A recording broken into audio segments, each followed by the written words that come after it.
Hello, fourth graders, and welcome back to a read aloud of Woods Runner.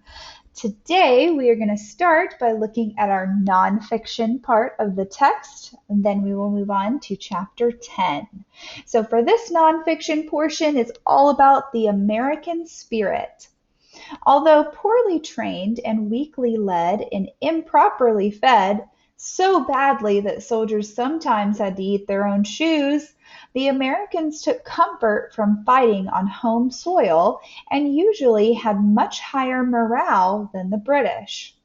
While they were often outnumbered and fought with inferior equipment, this spirit had an enormous effect, and they took the phrase, morale is to fighting as 4 is to 1, to heart on the battlefields. Now, when I read this the first time, there's a word that stuck out to me that I wasn't quite sure about, and that word was morale.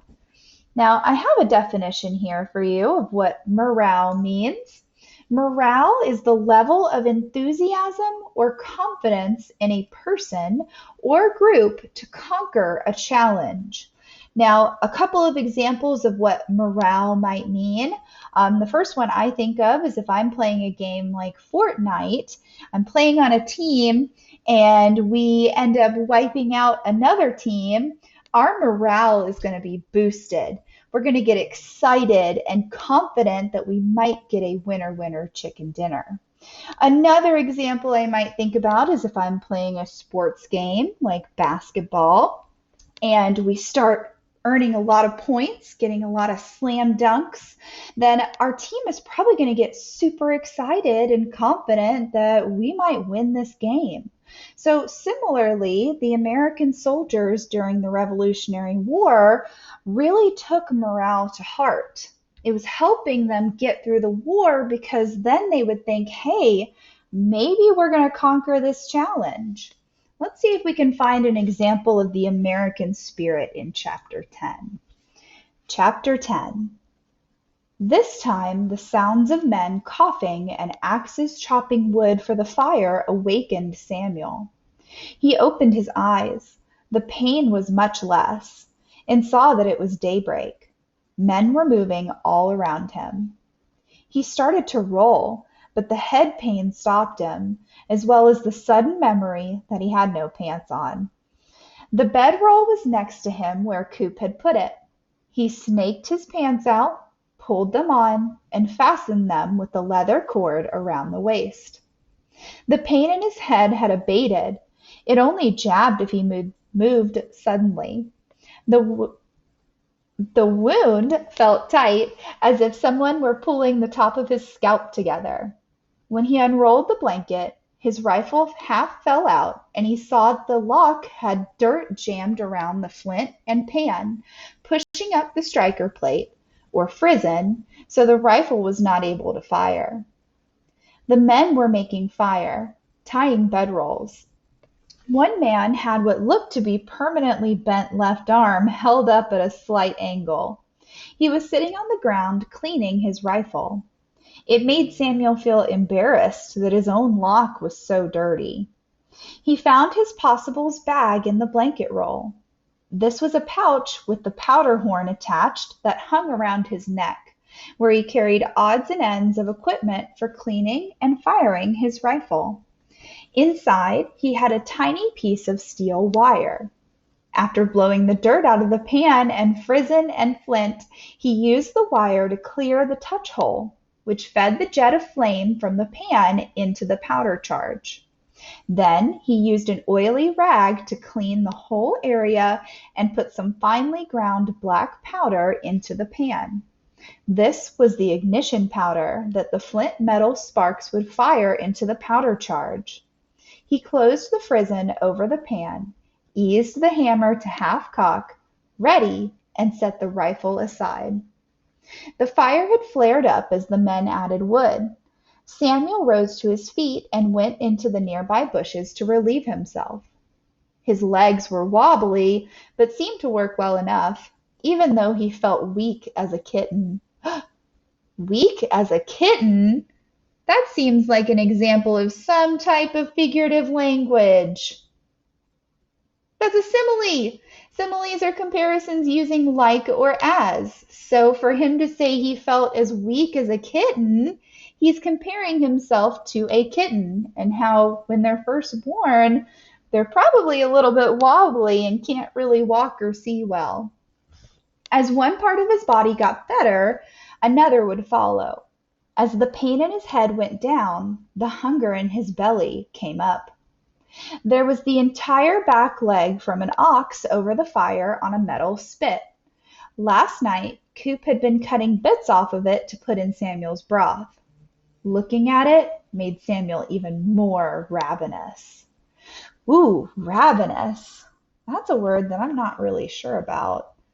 Let me see if there's any words or phrases around this word that might tell us what it means. Well, looking at it made Samuel even more ravenous. It's describing a way that he's feeling. And if I go back up, I see the sentence as the pain in his head went down, the hunger in his belly came up. So he's not really feeling pain from his injury anymore. Instead, he seems really hungry. So maybe ravenous means hungry. But the other men weren't eating, so he held back. One, a thin man with a scraggly beard, saw Samuel looking at the meat. He pulled a knife, really a short sword, carved off a generous piece, and handed it to Samuel. You gotta eat. We might walk long today, and it's going to be hard for you to keep up without your belly is full. Thank you. Samuel took the meat. It was very tough, and he sat chewing and swallowing, watching the other men clear up the camp.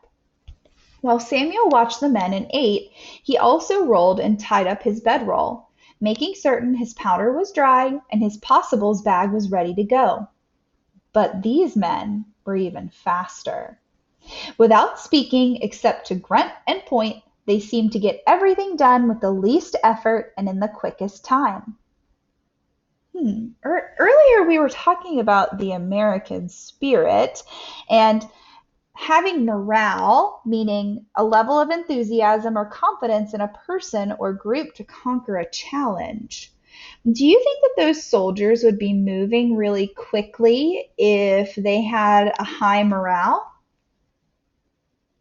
I know I sure wouldn't. If I was really upset and didn't think that I could conquer a challenge, I don't think I'd be moving really quickly. So, right there is an example of the American spirit or the morale that the soldiers had at this time. The ox was yoked and tied off to a tree. The skid that Samuel had been on, which had two long tongues that went up either side of the ox and attached to the yoke, was hooked up and packed with extra equipment: the cooking pot, blankets, muskets, a small keg of powder, and another of whiskey, and, of all things, a drum left by the fleeing redcoats and Indians. Then the men came and stood by the fire. In silence, they cut pieces of meat and ate, drinking creek water out of a wooden bucket with a wooden dipper. Samuel still had dozens of questions, but since the men were silent as they stood staring into the fire while they chewed, he held his tongue. There were 7 men. When everybody was done eating, they each took a plug of tobacco and poked it in their cheek or lower jaw.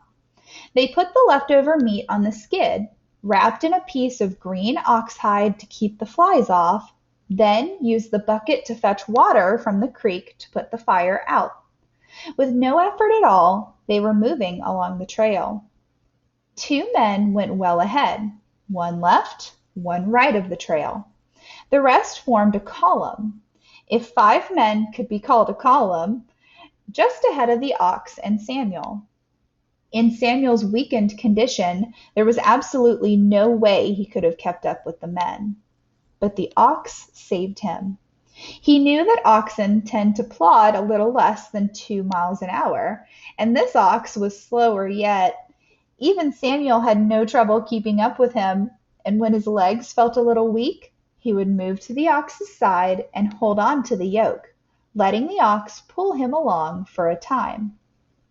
Every hour and a half, the two men walking ahead would come in and two others would move out.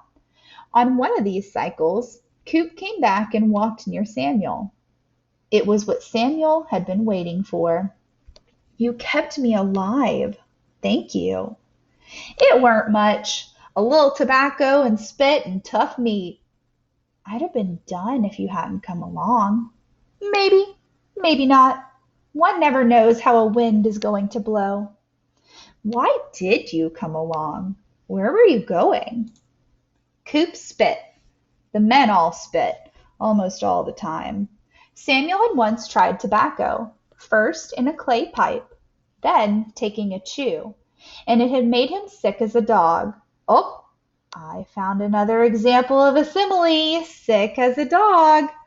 He couldn't see the sense in using it, but all these men seemed to chew all the time and spit like fountains. Maybe something happened to your taster when you got older, he thought, so you didn't mind it. "We're going to jine up," Coop said, pointing east with his chin, "and fight them redcoats. There be a feller named Morgan round about Boston City startin' up Morgan's Rifles. We all shoot rifles, and we figure to give them redcoats a taste of good shootin'. They got nothin' but muskets. Good for nothin' after 50, 60 yards. Carl here," he pointed up to where his brother walked beside the head of the ox, "he can pink a man on a horse out to 300 yards, every time. Wouldn't even know what hit him, nor where it came from." He nodded his chin at the group. "Every man here can hit a foot square piece of paper every time at 200 yards. I suppose you could too, took a mind to it." "I'm not sure about killing." "You did that Indian back there, laying dead and had a bullet hole in him." "I wasn't aiming. He shot and I pulled the trigger." "What you gonna do when you find your mam and pop? Shake hands with them that took 'em too?" Samuel felt like spitting too. "I haven't thought that far yet." "Best be thinking on it, and keep your powder dry and your pan primed." "Right. Thing is, I didn't even know there was anybody to fight. Who was good or bad? Which side to be on?" Coop snorted. "Don't take much thinkin'. Them that starts in to killin' people for no reason, them that comes and takes your folks with a rope around their necks, they's the bad ones. Your good people don't do that." "What reason?" Samuel stumbled on a rock. To his surprise, the ox was aware of it and hesitated to let him catch up. "Why did those British redcoats and Indians attack us like that? There was no reason. We weren't against the crown or rebels or anything." Coop spit, neatly taking a fly off the ox's ear. He snorted. "Redcoats doing it 'cause they's redcoats and ain't worth a tinker's dam, follerin' orders.